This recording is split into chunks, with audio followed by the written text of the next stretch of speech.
Сөз Жапаров Акылбек Усимбековичте. Рахмат, урматтуу төрайым, урматтуу коллегалар.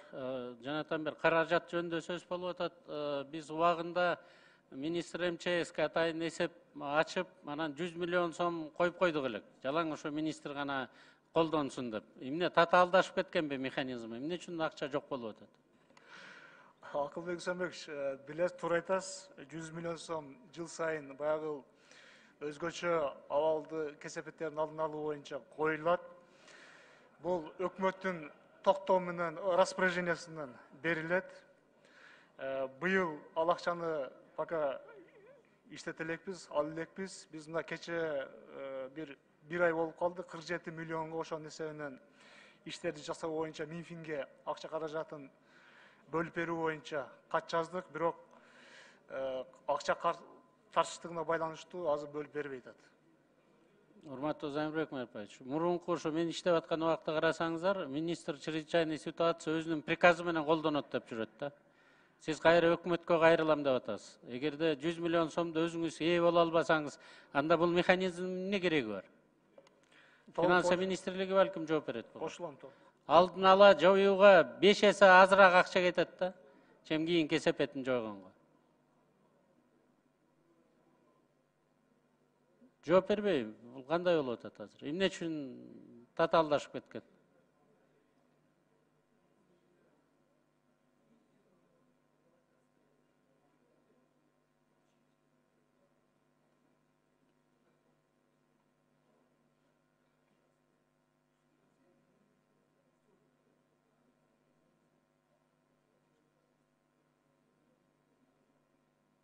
Акылбек Усимбекович, финансы министрлигинин жообу жок экен. Уруксат этсеңиз, тактап сизге кат түрүндө жеткирип берели. Кат түрүндө эмес, мен сизден вице-премьер катары суранам. Бүгүн распоряжениеге өзгөртүүлөрдү киргизип, министр ЧСке укугун бергиле кайра.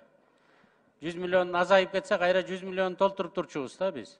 Ошондо алдын ала иштердин баары жакшы жүргөн үчүн быйыл мына көп мындай ЧСтер болбой атат да. Бул биринчиси, экинчиси Өзбекстанда эми түз жерде суу сактагыч курганга болбойт экен да бир далил болду да, чоң кырсык болду. Ошондуктан вице-премьер катары сизге ушу Камбар-Ата 1-ди кайра көтөрсөңүз. Казакстандагы бүткүл дүйнөлүк банктын ТОсунан кийин түз жерге суу сактагыч курбайбызса, алар да баш тартты.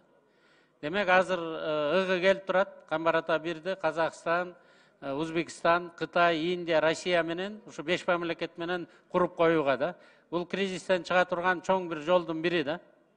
Мына 3 миллиард долларга чейин аккумулировать этет, бир 8 миңге чейин киши иштейт. Ушу проектини бир көзөмөлгө алсаңыздар. Рахмат. Рахмат, Акылбек Усимбекович. Муну көзөмөлгө алабыз. Чындыгын айтканда сиз жакшы билесиз, бул ГЭС тармагында азыр мүмкүнчүлүк бар. Себеби бизде табигый жер шарттарыбыз мына ошол дамбаларды курганга кошуна мамлекеттерге салыштырмалуу бизде ыңгайлуураак. Муну карап өзүбүзгө кызыкчылыгыбыз менен колдонсок болот. Сөз депутат Примов Улан Бердибаевичте. Улан Бердибаевич. Кечиресиз.